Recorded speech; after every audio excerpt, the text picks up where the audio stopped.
ทุกเรื่องราวโดนใส่สตูดิโอบ้านเฮาพี่น้องเจ้าสวยเป็นแห่งใจสุริยาคอยคำลูกยังจำยามเมื่อจากมาบ้านหัวนอนผู้สาวงามตาที่ทอดแท่นาบ้านตุ้มน้อยใหญ่ผู้สาวบ้านธาตุมากมีบุงเบาควันใจบ้านกอ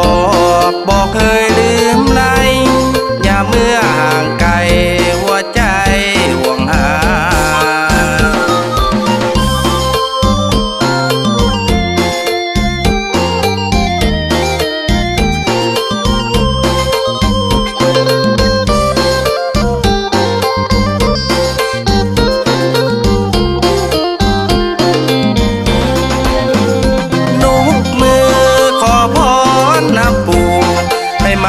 สวยอยู่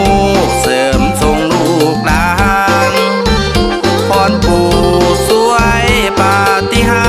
ริย์ดลบันดาลสวยลูกหลานเจ้าอยู่ดีมี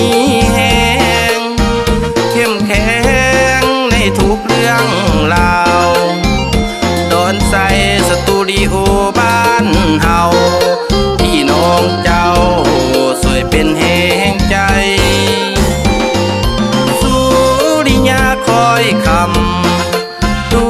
กยังจำยามเมื่อจากมาบ้านหัวนอนผู้สาวงามตา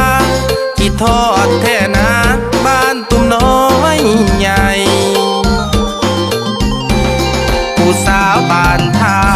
ตุมากมีบุงเบาควันใจบ้านกอกบอกเคย